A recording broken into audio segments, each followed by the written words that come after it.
Good morning, everybody. Good morning. It is October the 25th, 2024. It's about 9:39 a.m. We're going to be starting here in about 5 minutes. We're going to be talking about are they dangerous and are they dangerous to our freedoms? Are they dangerous to our freedoms? That is smart cities. Could somebody in the chat, there's about three or four of you right now, could you give me a 10 by 10 that you could hear me, please? That would be wonderful. I think that as we look at these situation about smart cities. It's going to be a very interesting topic this morning. I'm going to be touching on we kind of a carryover from yesterday morning. We're going to be talking about where are the smart cities, who has the most smart cities, and why are they trying to implement the smart cities around the United States.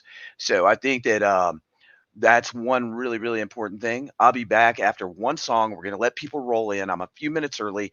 I'm going to try to do this live stream either at 7 a.m. or 10 a.m., pretty much 4 or 5 days a week.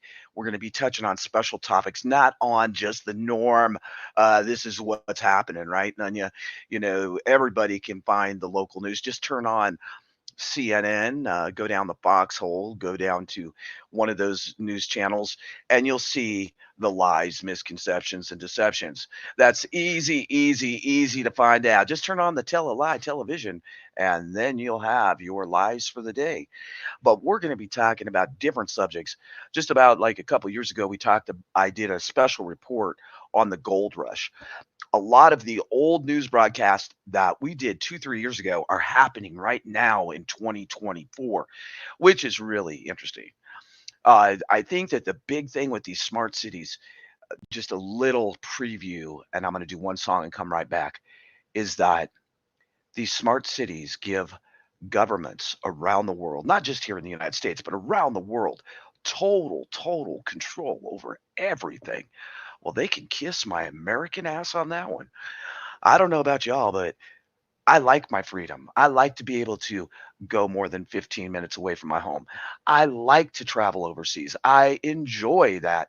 And I also like a good prime rib steak or a T-bone. And I'll tell you what, if they have their way when it comes to these cities, they're going to have total control over everything. I'll be back in about 2.2 minutes. Let's give people a chance to roll in, Jake. Thanks.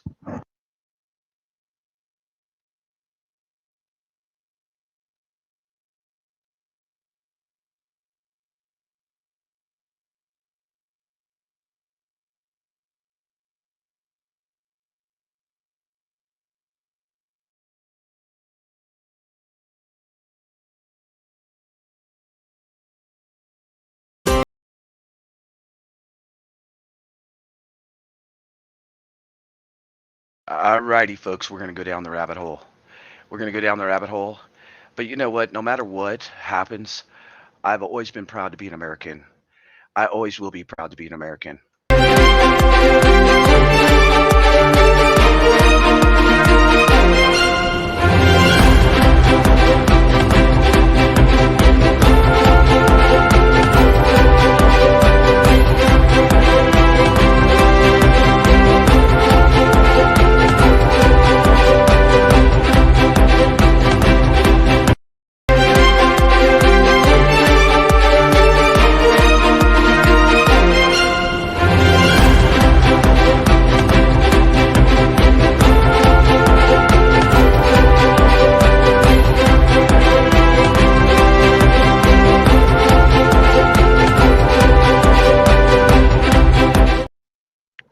Good morning, everybody. Good morning.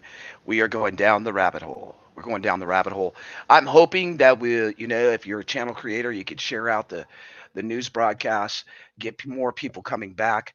I know that I've been a little off kilter for the last 6 months. I haven't really been broadcasting news, but I think with this so many things that are going on, and people emailed me yesterday after the broadcast saying, "We're glad you're back, OTWP. We want you to do the news." And not only that, I think people really want the special reports, not just the bullshit news all the time. So, one thing I want to talk about is there are a lot of smart cities around the country. There is. And are there going to be more of them? There is. There's definitely going to be more of them. California is leading the way right now with smart cities. They think it's the the best thing since applesauce. They really do. The problems with smart cities, the dangers of smart cities is and the 15-minute cities, they're basically the same thing. You know, they call them two different things. There has been rumors floating around about the smart cities. And what they're saying is that the WEF, you know, one of those wonderful three-letter agencies, has control over these smart cities, and it's in Agenda 2030. Is this true or is this false? According to the documentation, and you can take it for what it's worth, I did read the documentation from the WEF. They're stating that that is false. They're stating that that is not true. But are they going to forcibly have people go into smart cities? That's the big question of the day. Will they forcibly get people out of the rural areas and into the smart cities? We've talked about this before. How are they going to do something like that? How are they going to accomplish it? Well, we know that there is a lot of manipulation in the media and around the world when it comes to what we really truly see.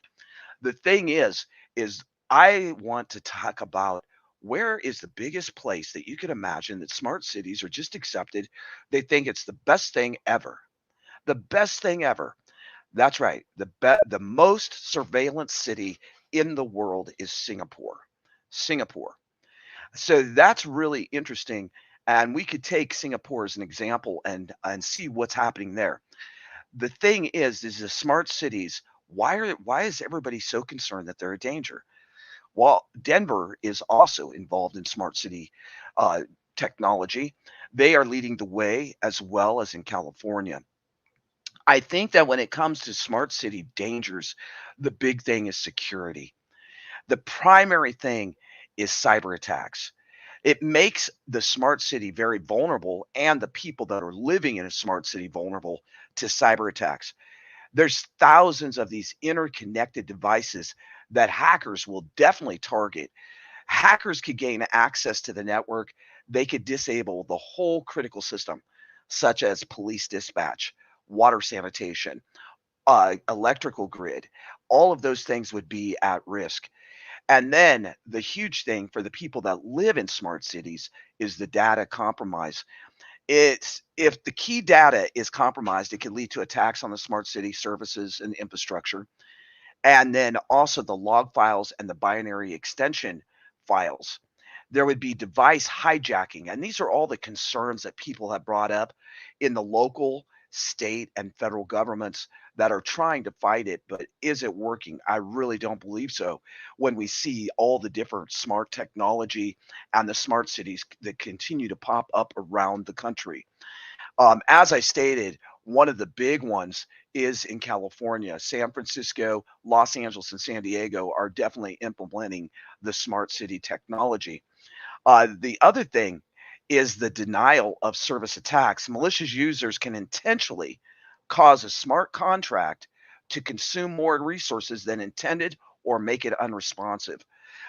And then, which should concern all of us, is we've seen the hacks in hospitals and in Social Security, but they can also share our personal data out, such as our name, our address, our medical records, our financial records to use in these smart cities.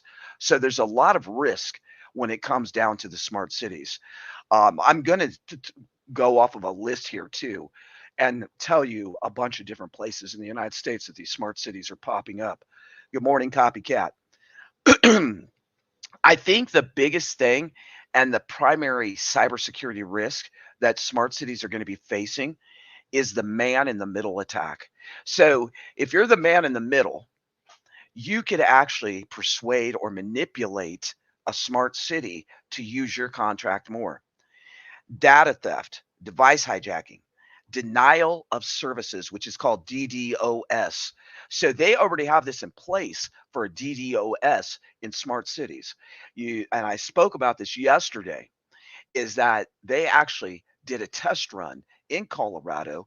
It was been about a year and a half ago, where they set everybody's thermostat and locked it. They locked it. It didn't matter if it was hot in your area or cold. They locked your thermostat. And I believe, if I'm correct, if I remember back, it lasted almost 18 hours. Somebody could correct me if the hours is wrong, but I believe it was 18 hours that they locked. A large population of people's thermostats were just locked. Since the world went digital with internet and phones, privacy did not exist. You're exactly right. And think about it on a larger level, Jake. Think about this on a larger level. If they, how, first of all, how are they going to get people? I'm asking y'all, and I'll tell you what I've researched. How are they going to get people from rural and country areas into a smart city? Why would you go? If you enjoy your freedom of life, if you enjoy your freedom of movement, if you enjoy your freedom of speech, how in the hell would they get you to go into a smart city willingly? Or will it be forcible? Now, according to the document, Agenda 2030, they're saying that it was misread by people, that that is not true, that they will not forcibly make people go into smart cities. But if you have no choice in a lot of rural areas right now, in a lot of rural areas, small communities around the country, they are already implementing electrical smart devices.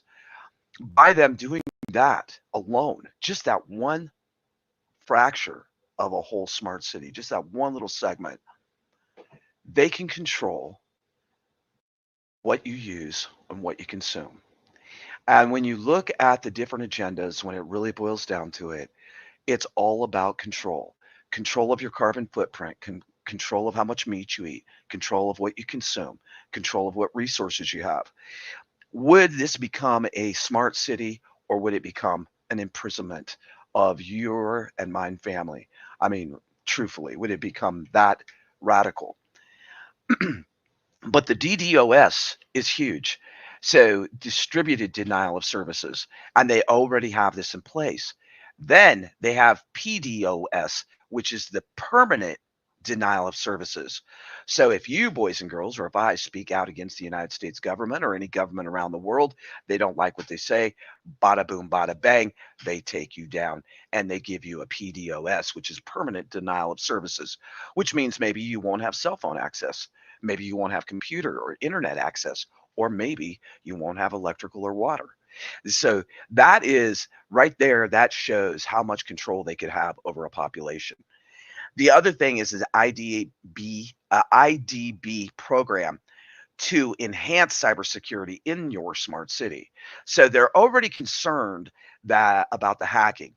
And we all know that hacking's real. I've done several hacking reports. I will be bringing one up probably tomorrow because it kind of goes hand in hand with this topic today. Grid is controllable.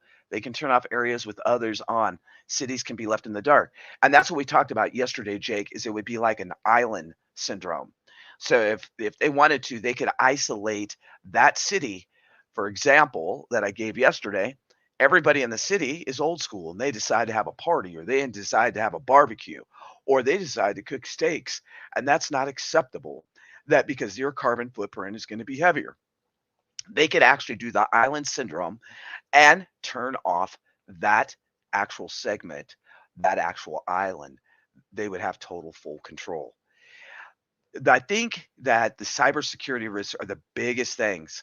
When it gets into, there's a huge, huge list of negatives, and I have not seen a lot of positives about, yeah, yeah. Oh, well, Jake, you know, they've been on me. I just got 3 copyright things. I got all kinds of stuff. It's okay. YouTube can love me because I really don't care. I don't need YouTube. I don't need YouTube. Not for a resource of monetary. I do not need YouTube in any way, shape, or form. I have a great career now and I don't need it. Yeah, the truth is the first casualty in war. Boom, are the fire am I in the line of fire? So one thing I want to talk about is all this list of negatives that are coming in. What are the benefits and the limitations of a smart city? I think that, you know, it looks like this, folks, is that if you go move into a smart city, they're saying there's a lot of benefits. You can step out your front door, you got a park, you can ride a bike, or you can walk to a local grocery store, library, if the library is available. You can go to restaurants and theaters, and everything will be close to you. But that sounds all wonderful at first, but there's a lot of folks that are really fighting this because under these conditions, it is likely that the smart city and climate change duo will lead us to a framework that respects the environment, they're saying, and our quality of life. My quality of life living out in the forest this last 4 years, and moving to Colorado is pretty damn good. I will be concerned about my own quality of life. If I want to move into a city, that's what I'll do. If I want to stay out in the country, that's what I should have the option to do. I think with the transformation of the United States into smart cities, these 15-minute communities, there really is some large concerns. I think the biggest concern is freedom. To transform a city into a true smart city, LOT technologies, they are the perfect ally, they're saying, because they can connect devices from your cell phone to your smart TV, all to the smart city. So it'll be one big happy family. How many of you believe that? I don't. I don't believe that it'll be one big happy family. I think it'll be one big happy disaster. As soon as they roll into smart cities, many people believe this, and I do too, is that's when the CBDC will roll in. Because then they'll already have you by the balls and they can just squeeze a little harder. How would that feel, guys? So they have these mobile applications already set up designed to improve the mobility according to traffic. So that's a really another interesting thing. So then they're going to attack the vehicles, cars, trucks, and the motorcycles and so on so that you don't have a way to get out of these smart cities. What might be the limitations or the drawbacks of the smart city? I would say personally, in my own personal opinion, that they suck. The idea sucks. Being locked up into one grid and having a government, state, federal, or otherwise, or city, or your little island control that and control every aspect of your life is something definitely to worry about. It is a big concern. There's a high investment budget required for these new infrastructures. So why not fix the infrastructure that we currently have that's been in operation for many, many decades? That is where we should be targeting our efforts. But of course, with it being 2024 and a digital, wonderful world, that is their idea, is to have smart cities all over the place. Are there major challenges for smart cities? You bet there are. A lot of big bucks are going to have to be involved and sunk into that. And there's also going to have to be a lot of tech going into that as well as AI. There's the big thing that they're talking about is the energy challenges of the sustainable city, a sustainable city. I think for the last 100 and some years, we've done pretty good with sustainable cities. I also wonder if they will change our food resources, which I bet your ass they will. Because, see, LOT is also involved with water management. And they're also involved in these sustainable cities and smart cities so that they control the water. So improving storm water management. So they want to make sure that you cannot get your water when they say so. Yeah, yeah. Well, and it is what it is. Jake, there's not many of us left that I'm gonna go into the list. There's not many YouTubers left that want to keep standing because they're afraid that it's going to hit them in their wallet. So a lot of people just go with the flow. But we're going to talk about the smart cities and where they're at. Zurich, Switzerland, ranked as one of the world's smartest cities in 2024 in the Smart City Index. So if you really want to go into the Smart City Index, you can go in there and you can really find out how close you are to a smart city. Are they building one in your neighborhood? I actually had someone reach out to me yesterday that they're building a smart city in her area. Oslo, Norway, ranked as one of the world's smartest cities in 2024. Canberra, Australia. Geneva, Switzerland. Imagine that. Singapore, ranked number one. Copenhagen, Denmark. Switzerland. London, England. And now here we go. New York City. Imagine New York City, a smart city. Maybe New York City just needs to clean the trash up off the ground and out of the government there. That might be a great idea. New York City has a great idea and a great way to implement this. They give away one of the biggest incentives to have more smart technology is free Wi-Fi. Congestion management and waste management. They must not be doing the waste management correctly if they're not shoveling that shit and getting it out of New York. New York City paid $500 a night for illegal immigrants to come over the southern border and thought that was the best thing ever. So why can't they clean up their own community? And I guess it's just another little nail in the coffin is to keep these smart cities rolling in until every city across the United States is a smart city. A smart city may take the budget that they have and help and lower housing so that people could actually have somewhere to live. Where most of the cities around this country have the highest homeless population ever, the highest drug intake ever. We have fentanyl coming across the southern border. That makes us pretty smart. Oh boy, oh boy, oh boy. Qingdao. It's a new first tier city in China in 2024. China is leading the way. I wonder what else China's leading the way with these smart cities. I wonder how much tech they have involved in these smart cities. The factors that contribute to the smart cities ranking include free Wi Fi, a number of AI companies, a number of LOT companies, average broadband download speeds, and 5G coverage of population per network provider, and the number of airports. I think that that's really, really interesting. Really interesting. Some other cities that are involved in smart city technology already and are going full force are San Francisco, Barcelona, Dubai, Washington, Amsterdam, Austin, Texas. There you go, Jake. Austin, Texas is right in there. Boulder, Colorado, Chicago. Chicago, Chicago, Chicago, you have more problems than trying to establish a smart city. Chicago, you are really off your rocker with that one. Boston, Columbus, Ohio, Paris. There you go, Nunya. Paris is involved as well. Tokyo, Washington, D.C. Well, Washington, D.C., maybe if you clean up the streets, that could be a great start. What is the smartest city in the world? It is Zurich and Shanghai. New Zealand, Wellington, New Zealand is ranked 71.64%. I think that when we see this, why are they trying to push these smart cities?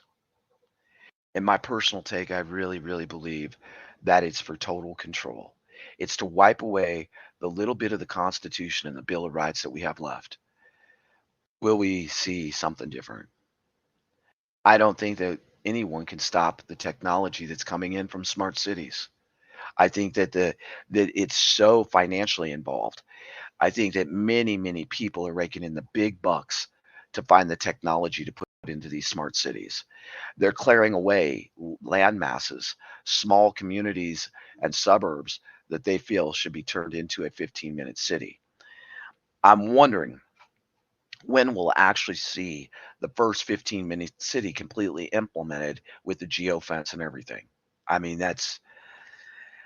hey, I think that when we look at this as a whole, there cannot be a great, great outcome of smart cities.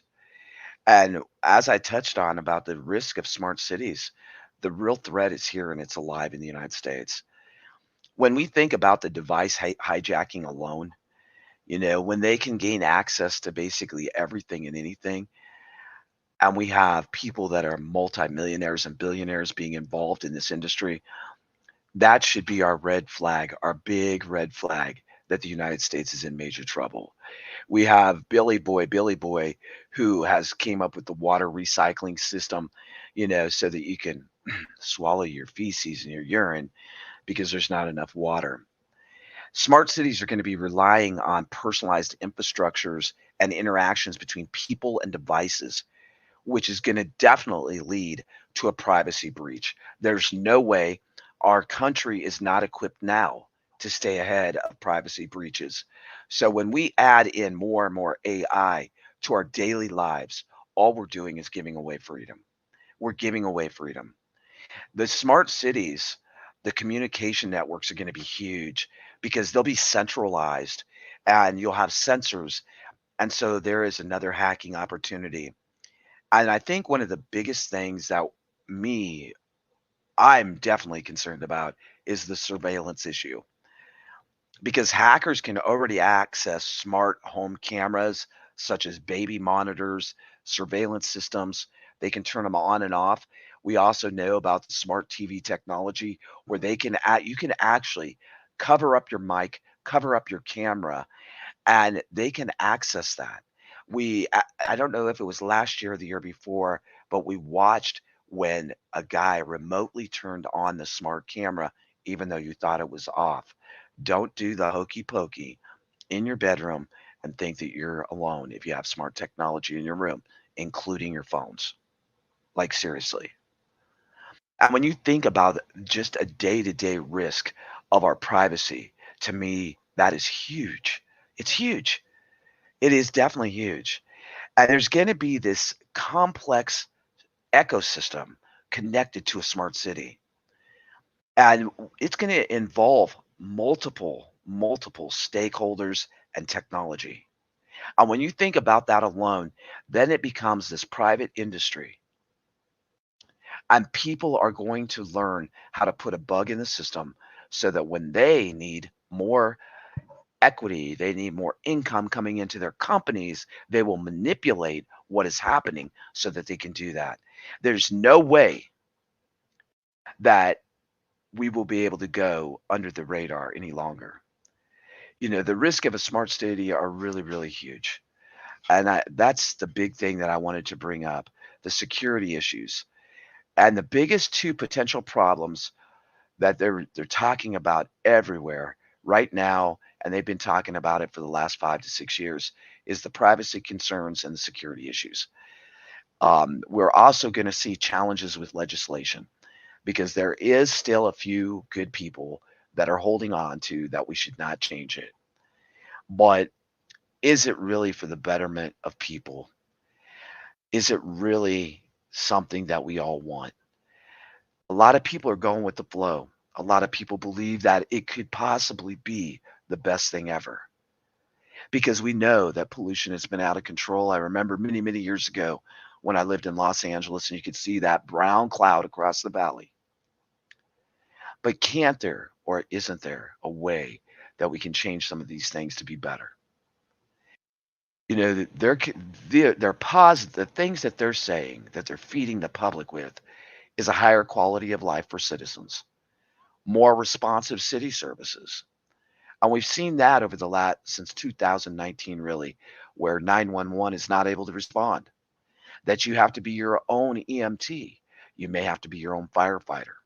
So when you think about that, that's a great bill of sell to sell to the American public is that by moving into a 15-minute city, we're going to protect you.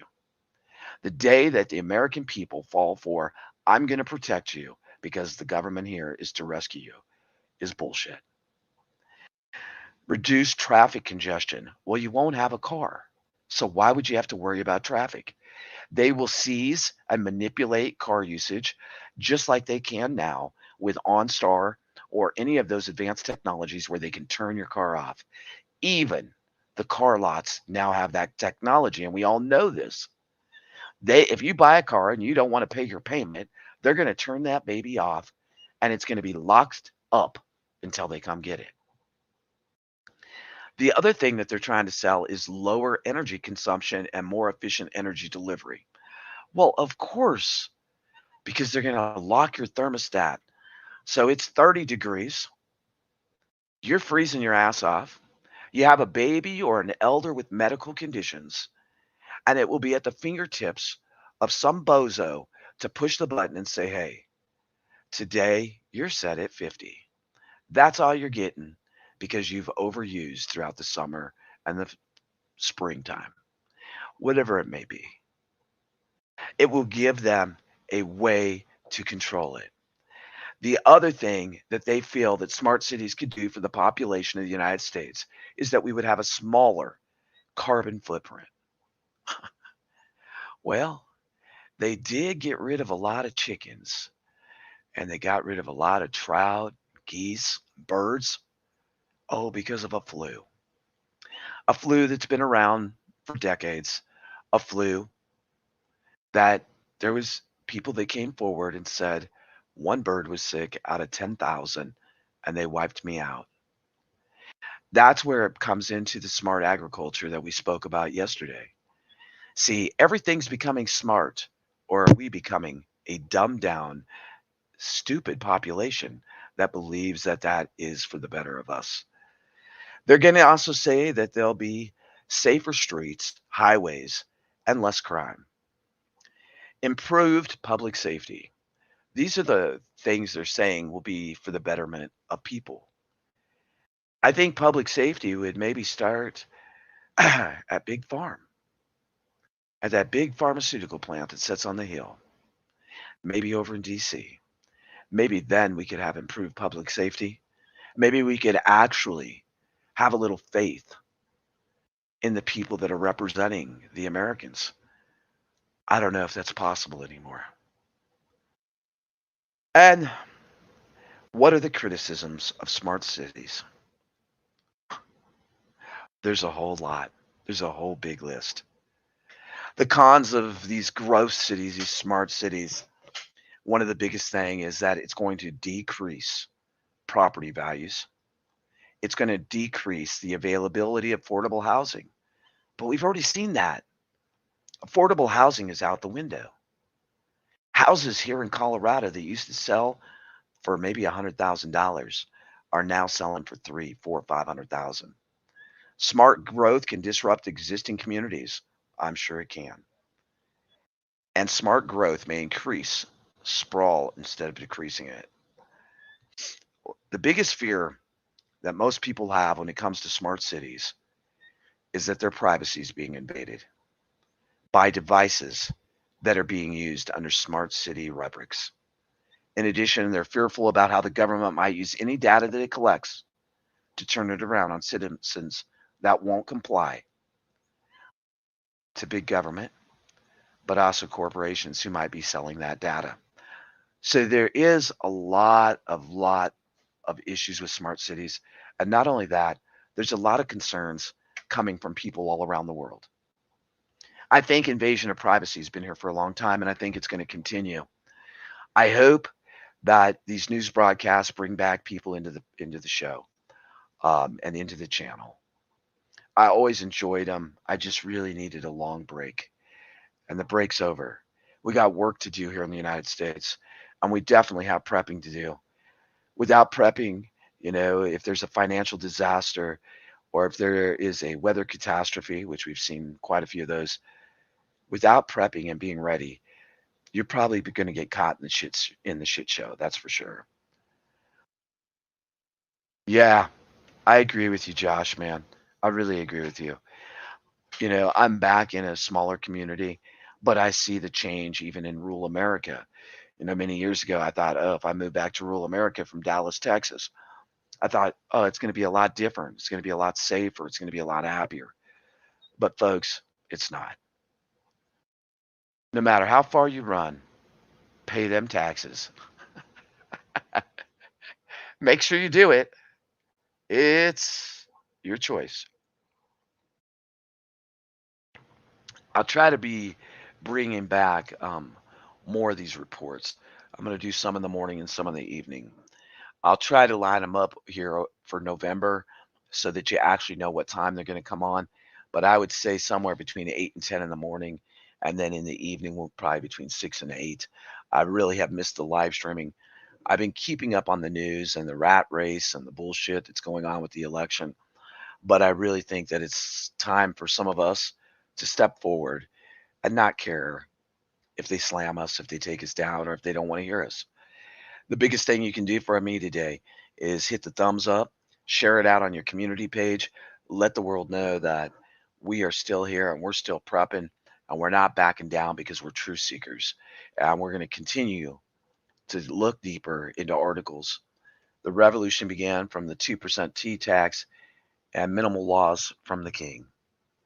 Today we're taxed 60 to 70%, law after law after law.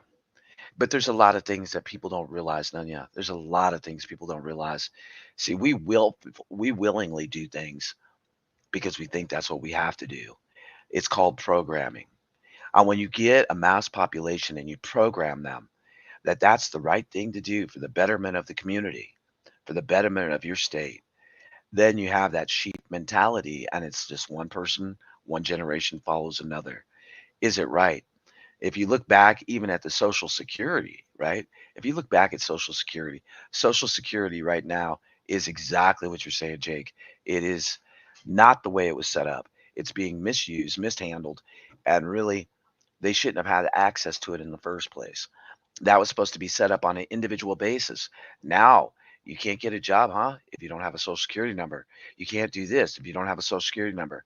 That's not what the purpose of a social security number was when it started. It was a savings account for each and every one of us. Has it turned into something way different? You bet. You bet it has. I hope that each and every one of you has a fantastic day. I am going to take it out with a couple songs. I'll be back on tomorrow morning about this a little earlier. I'm going to try to shoot for between right around 8 a.m. and I'll list those live streams coming up. But I think it's time for all of us to put our boots on the ground, not only about the news, but also real world prepping. Keep on prepping. Don't give up. Don't give in. Get off grid as much as possible.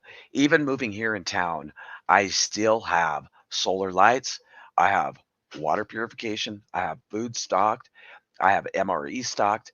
And I'm going to continue to do that because I think it's the most important thing we can do is prepare for the chaos that's incoming. And every year it seems to get bigger and bigger and bigger. And I wonder how long until the United States will fall. I really do. It's coming.